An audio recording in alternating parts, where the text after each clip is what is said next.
Hello and welcome to the Texas Music Spotlight. My name is Julian and I'll be your podcast host as we discover Texas artists and musicians. This podcast is recorded live via streaming video on Blab.im. Today's Spotlight artist is from San Antonio, Texas. She is the 2009 Indie Artist of the Month Americana Music Times, the winner of the 4th annual TMS Music Video Showcase, 2010 winner number 1 Artists Our Stage Texas Lilith Fair competition, 2010 Southwest Regional Finalist Mountain Stage New Song Contest, 2011 Texas Music Coalition Artist of the Year, 2013 Semifinalist Songwriter Serenade, 2013 Showcase Artist, Southwest Regional Folk Alliance, 2014 Independent Music Award winner, Folk Singer Songwriter Song. Whew. Please welcome to the Spotlight, Laura Marie. Laura, welcome to the show, and thank you so much for doing this. Oh, thanks for having me. Anything for my old buddy, my old pal. That's a lot of award stuff you got there. Well, you just have to keep entering stuff. The more you enter, the more you get. Just keep entering. Exactly. Just keep going. It's good for the resume. So I wanted to start exactly. So I want to start off with a song here, and I believe. Tell me about the first song you're going to do. Okay, this song is off of the new record that is coming out in 2016. Although if you are a subscriber, you can already download it now. And it's a song called Honest that I wrote in 2012. And it's about being honest. Cool. That's it. Shall I start? Go ahead. Yeah, go ahead.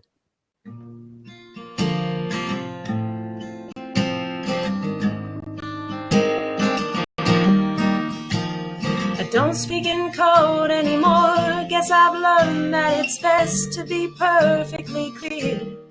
At least I think it might spare me the pain of reliving this year. And not that I haven't seen beautiful things, some that I needed to see. I just don't want my life to be one lesson learned on repeat. Just like all of these songs that I sing, some I've been singing for years. Just like some of the words that you said still ring in my ears. When you called me honest, said that made me dangerous. If that means you're safer, further from the truth, then it's good to be nothing but honest to you.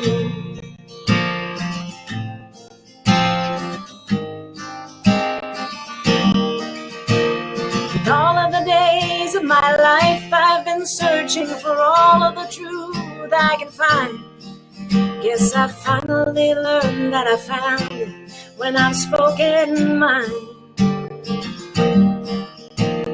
And I know I've lied like the best of them. Don't get me wrong, I'm not saying I'm clean. I just can't take a counterfeit life that comes with deceit.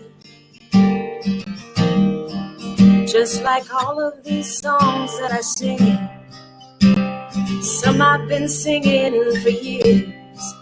Just like some of the words that you said still ring in my ears. You called me honest, said that made me dangerous. If that means you're safer, further from the truth, then it's good to be nothing but honest to you. In the absence of words that maybe you're listening to, some you haven't heard, not in the same way before. 'Cause everything got in the way the minute you walked through the door. It was all leading up to the day when you called me honest, said that made me dangerous. If that means you're safer, further from the truth,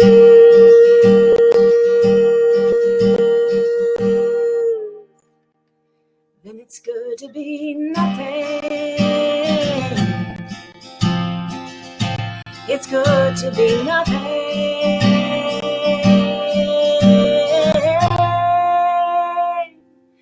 but honest to you.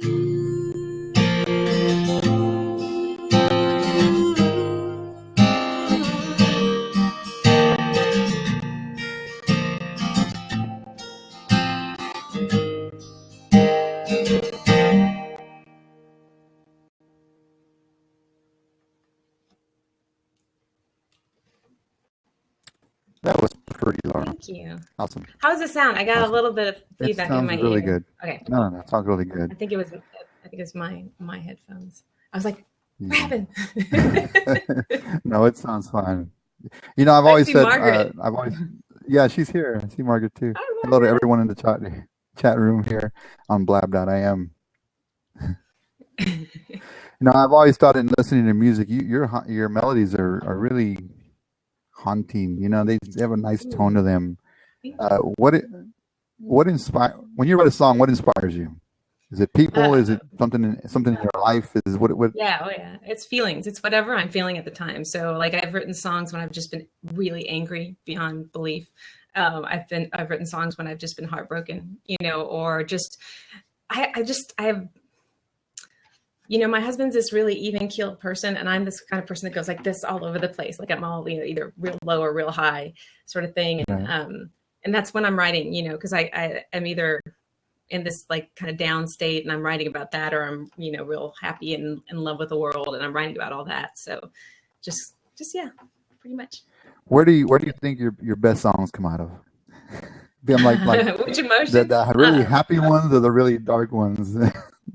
Oh, you know, I don't know. Like right now, some of my favorite songs off of the new album, I would say come from, oh man, you know, just thoughtfulness, just really thinking about things that have happened in my life. And like, you know, when you get a certain amount of perspective, because, you know, when I write songs and it's about what I'm feeling at that moment, that's one thing. Right. But then there are the songs that you write when you have perspective and you look back and you go, oh, wow, this is a big deal, you know, in my life. And so yeah, that's, I guess with some perspective are, I think, better songs. But sometimes the emotional ones that are just boom like that, sometimes those are pretty fun. Now, as an artist, you know, who influences you? Or even as a kid, who did you listen to growing up? Who did I listen to growing up? Well, growing up, like in our house, there was always a lot of James Taylor and Carole King and, you know, people like that. Beatles. I had like my aunt was a big Beatles fan, and she had a collection of 45s that she gave to me when I was younger. And so I just had all these, you know, Fleetwood Mac too. My uncle had bought me this Fleetwood Mac album. He got me Fleetwood Mac because that's what I wanted. And then he got me Kim Carnes. And I was like, oh, that's nice. You know, so I had these two big albums.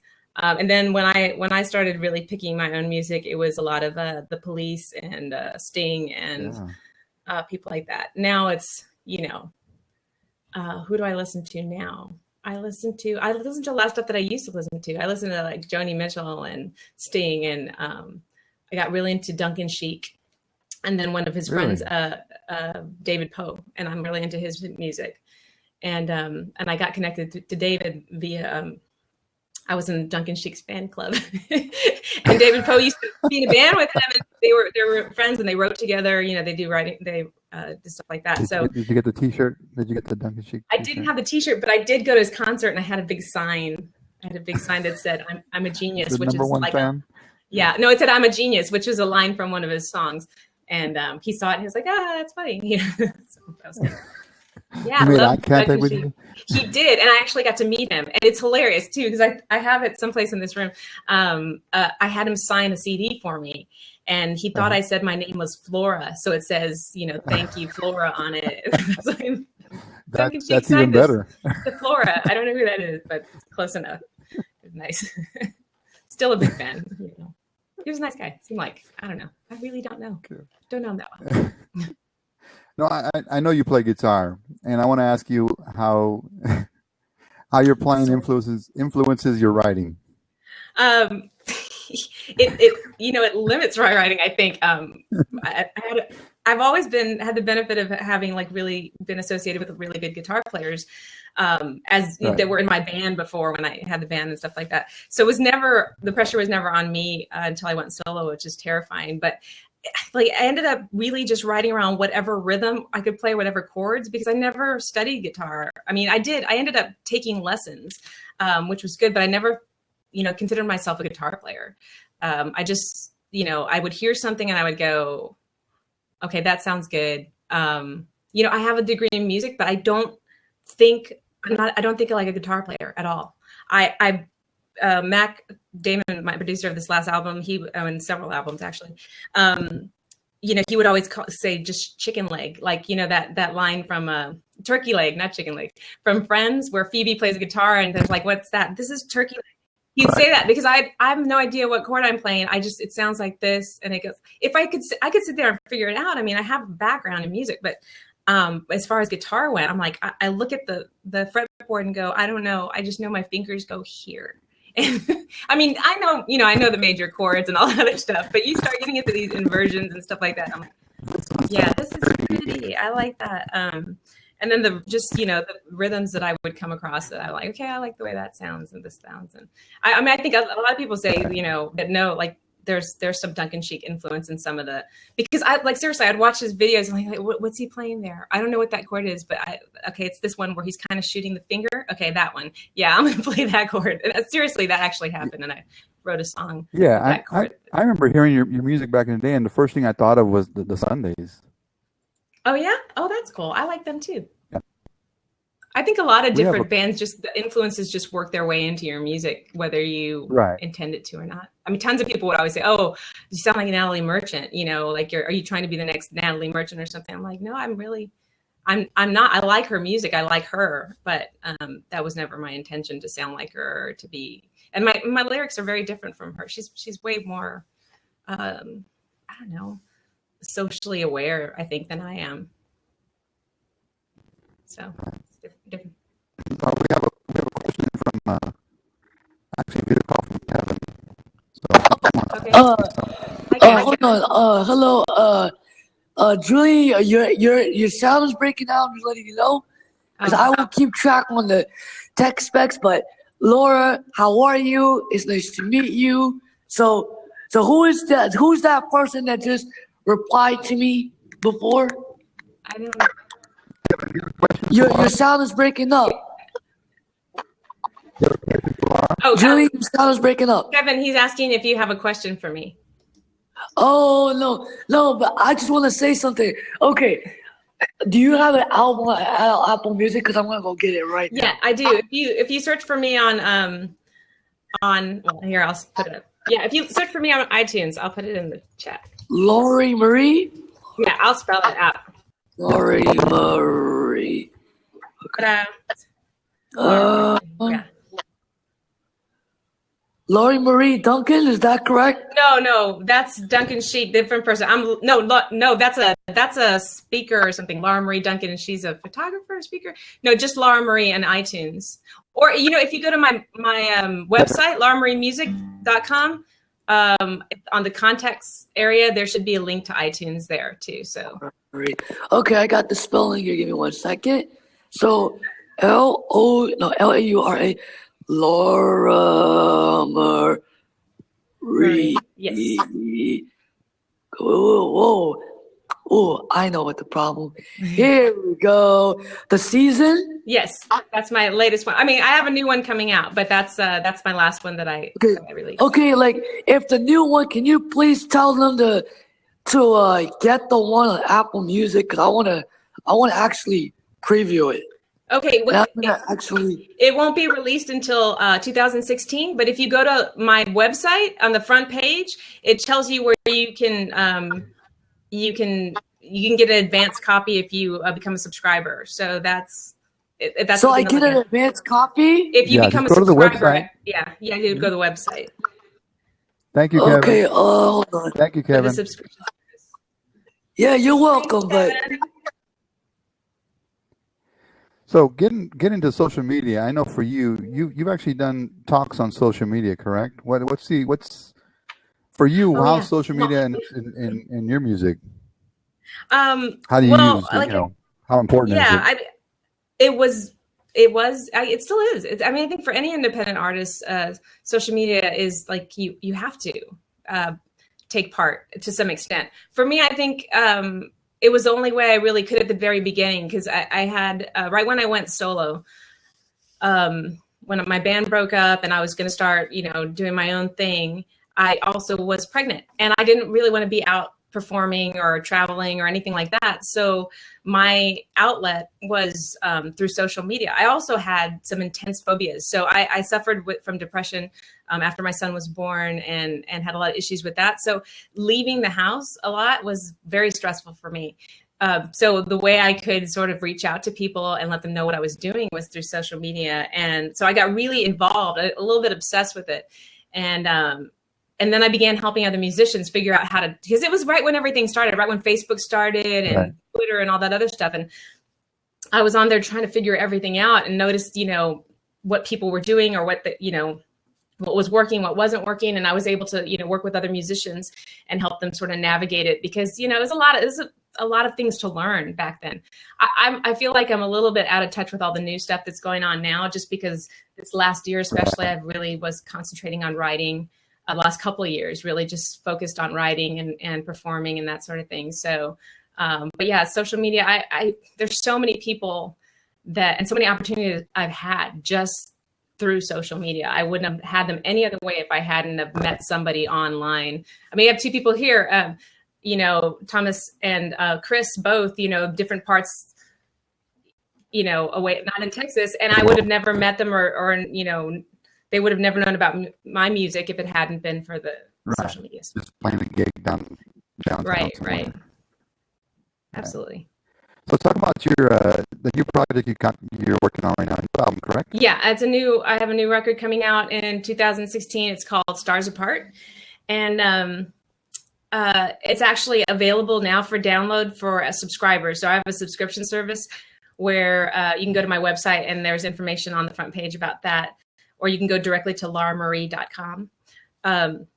But it's a collection of songs and that I'm really proud of. Just some songs that I wrote some time ago, some songs that I wrote very recently, and recorded with Mac Damon here in San Antonio. And then, so like I was saying before, with the subscription service, I sort of changed things up this time. And if you become a subscriber, you get the download now, plus 3 back catalog CDs. So The Season and Last of the Ones and Drawn, all downloads of those if you don't have them already. And then I also have a number of songs that I put out, from time to time. I was trying to do it once a month or once every other month to put out a new song for download. And if you're a subscriber, you get that stuff as well. So. Didn't you do a project where you're doing like a song a week or a song a month, something like that? Yeah, I did 2.5 of those. I did 2012 is when I started doing a song a week. It was a self-directed song a week project. And yeah, I did that, and that was fun. And most of my songs on The Season came from that project. And then in 2013, I was invited to participate with a group of songwriters who were doing the same thing. So I did that for 2013, I think, or was that 14? No, I think that was 13. No, yeah, it was 14, because 13 I was recording The Season. And then I started this year, the beginning, with the third song a week project. And then I got really sick. And so I had to take some time off of that. And then when I got done, I was like, I don't know if I can do it every week. I'm going to have to take a little break. So I did take a break from that. But right now I am planning on being a part of a group here in San Antonio that is doing, they're doing a song a week also, but I'm hearing they might switch just 2 songs a month. And I think I might participate in that because it's a sweet group of songwriters that I really respect. So,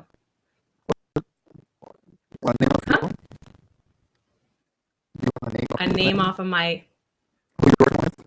Yeah. That I'm working with on the album, or the work with songwriters. Oh yeah, well, the person who invited me into the group was Butch Morgan. He's a songwriter. Actually, I think he's from Devine, Texas, but he plays in San Antonio quite a bit, and he's well known around, the folk singer-songwriters, and amazing guitarist and songwriter. He's just pretty brilliant, and I enjoy his work, and I've seen him at a lot of folk conferences, and he invited me to be part of this group. And so it's just, we meet at a house and everybody shares their song of the week. I have not been able to participate in the last month or so I'm hoping to get back into it in January. Well, This is December. speaking of San Antonio, what's your opinion of the San Antonio music scene? What is my opinion? It fluctuates. I'm not playing that often in San Antonio right now. It's, it can be tough because I don't think the San Antonio audiences are accustomed. Well, citizens are really accustomed to just going and sitting and listening. And my music is more Right. like, listening type music. And as opposed to let's go to the bar and have fun to, Right. you singing about honesty in your heart, that sort of thing. So I in San Antonio, I play a lot of restaurants and things like that, which is good. It's cool. I like wine bars, restaurants, coffee shops, that sort of thing. That's always fun and intimate. And I've been really lucky to have really great gigs and really great venue owners. And occasionally I get to play a really nice stage with lights and all that other stuff from time to time, which is fun. But, I think sometimes it can be hit or miss with audiences because, that's just the way it is in San Antonio. I don't think they know that, lately it seems like there's been some venues closing down, but now there's more Right. venues popping up. So you just never know what's going to happen. It's like the weather here and the construction, everything changes all the time. Well, yeah, the scene is so diverse as far as for things like you do, and then the cover bands, and it's so eclectic with what type of music you can hear in San Antonio. Yeah. It's just finding that place where you want to go and enjoy. Well, and it's encouraging people to go out and spend their time doing that as well, because sometimes, that could be hit or miss as well. But like I said, I think I've been really lucky to just have the shows that I have and the fun, Well, it's fun. there's a question in the chat room says, what is your best live experience? My best live experience was one of my scariest. And at the time I didn't feel like the best at all. It was, I was selected as a showcasing artist for the Southwest Regional Folk Alliance. And, I've played in front of, a large group of people before, but this was a large group of musicians, and most of whom were songwriters, and most of whom were amazing musicians on their own. And it was terrifying, to stand up there and play some of my songs in front of them. I had to do 3 songs. And I was doing a song called Stay With Me. And I got to the chorus, and everybody in the room started singing like in 3-part harmony, and I could have just died. It was the most beautiful thing. And I noticed, because I remember right before I went on, I looked at my husband. I was like, "Can I go home now?" I'm just like, I was terrified to play in front of these people, because it's like they all know. They know every little thing you do, if it's right or it's wrong, and it's just they're Right. staring at you, that sort of thing. But it was just such a gratifying experience, and I just remember being blown away by hearing everybody just pick up that chorus and just start singing it. And it was beautiful. It was really awesome. Well, along those lines too, what is your most embarrassing moment? Because I know I've had a few. I've fallen on stage and fallen off of a stage. Don't jinx me, Julian. I'm not saying you were. I'm just saying I have. I know, but you're just putting it in my head. I will tell you, my most embarrassing was when I was with a band and we had a CD release party, and there are musicians who were there who remember this and will not let me forget it. I was upset. 2 of my bandmates were fighting. Of course. Yeah, we get on stage, and I don't really drink, but I had a few drinks. And so Show them your cup. Show them your cup. No, this is my husband's cup, but this has water in it. I promise you. Anyway, so the guitarist got down off the stage, sat down in the audience, and refused to play because he was mad because he couldn't hear himself. And then the bass player yelled at him from the stage. And then by the time it was all over, I was crying in the bathroom on the phone with my producer, crying, drunk. That was like the worst experience ever. Yeah. And I don't remember who I ran into that just goes, "Oh, yay. Hey, I remember your CD release party." I was like, "Shut up. I don't want to hear about it." Yeah, that was horrible. Yeah. Trying to Yeah. forget it. There's a question from Cheryl. She wants to know if you play outside of I San do. Antonio. Right. I'll be playing regularly in Dripping Springs once a month, and then I'll be playing in Bulverde, Texas once a month. And I'm working on other things as well, like even outside of that, going, Houston and Dallas and that sort of thing. It's to me, it's about finding, venues that will take my kind of music. And so sometimes that can be that hard to do, especially if you're not really well known in the area. Then you'll call a city and they'll just like, well, what kind of following do you have here?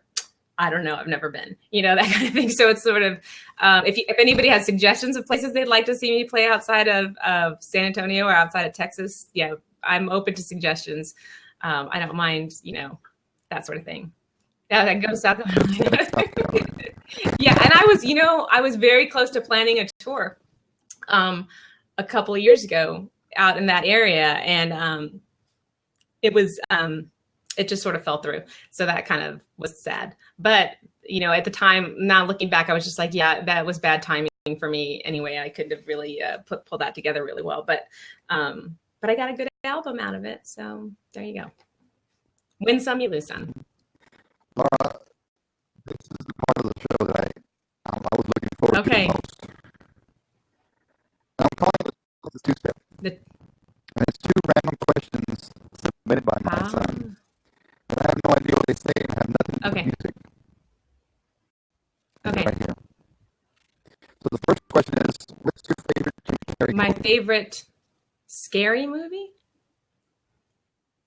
Jim Carrey? How does he know I like Jim Carrey? What is it? Spotless Sunshine of the Eternal Mind is my favorite, I think. No, it's not. It's the other movie. Oh, what is it? He plays, I can't remember the name of the movie, but I saw it on a plane once. And it was, I Love You. So, yes, Eternal Sunshine of the Spotless Mind. That would be my second one. There's another one. It's I Love You, Philip Morris. That is my favorite Jim Carrey movie. He plays a completely different character than he's ever played before. The story is funny, and it's just a cool and interesting, based on a true story. So it's like, I Love You, Philip Morris. That's my favorite Jim Carrey movie, I have to say. All right. The second question is, Paul, right there, Paul. Second question is, what's a talent of yours that not many people may not know about you or know about? A talent that some people, I don't know. Let me think. I don't know if it's a talent. There's a couple things, I guess. I don't know. I can wiggle my ears, but besides that, it's not really a talent, but I've gotten into hitting things. So I now punch. I do kickboxing, so I now hit things a lot harder than I used to. So that's my new talent, hitting things. It's fun. You never know when you have to use it, right? You never know when. There are probably instances where it would have been a good idea. Playing those late night shows, people come up to you. It's weird. Yeah. Punching's not. Hi, Paul. We got Paul. Yeah, Paul joining in here. There he is. Is he join? Oh, he's still joining. He's still yeah. There he goes. Hey, Paul. Oh, there you are. Hey, Paul. How's it going? Oh, I can't hear you.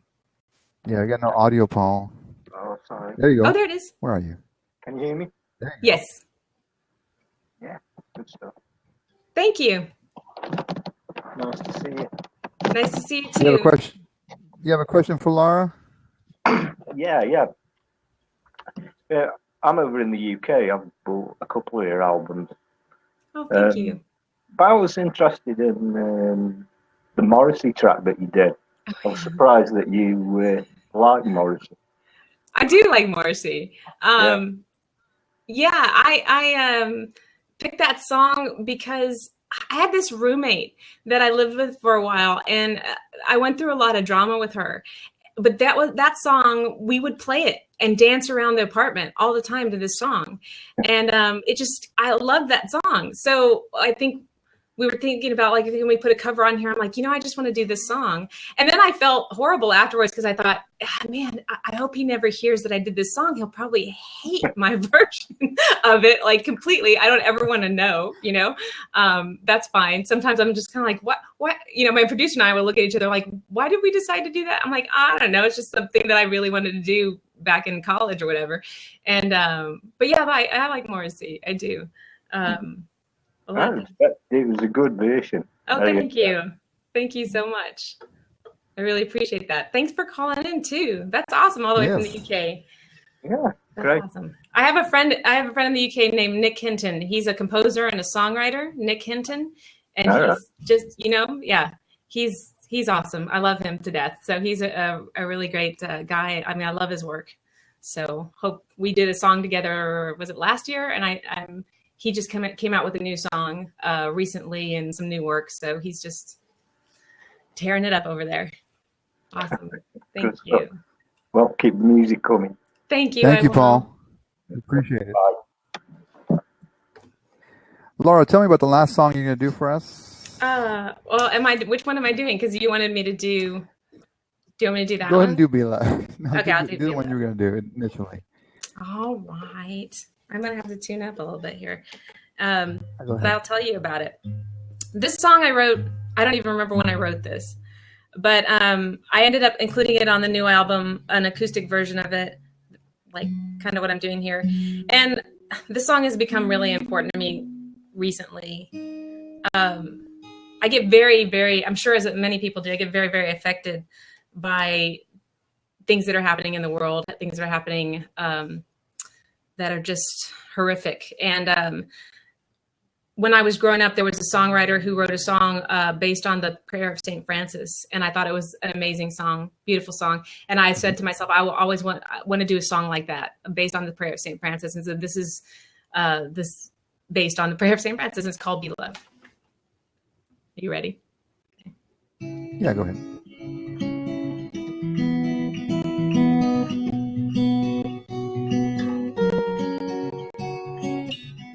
Oh, I see you every day, in person or in pictures, your eyes always the same, asking me to lend a hand. Well, you fall deeper and deeper, and I'm frozen where I stand, and I don't want to be.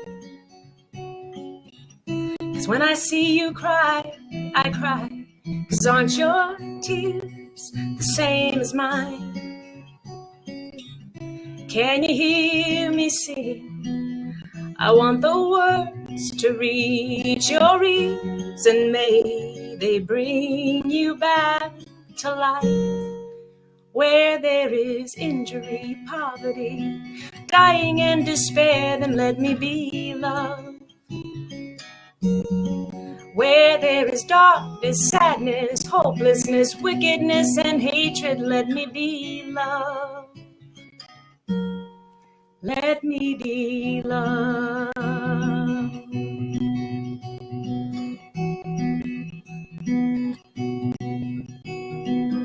Sometimes we feel beaten by the world. It gets colder than we think it should. We push further and further away.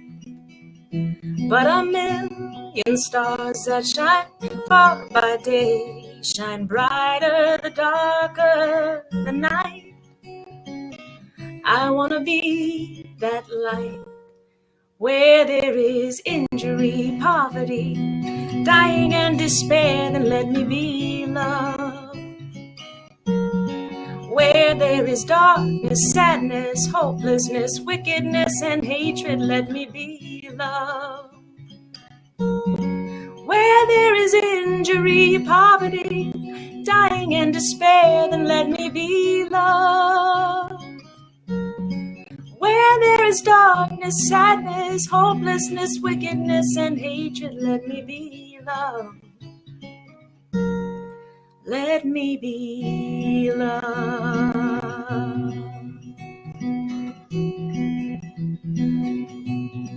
Let me be love.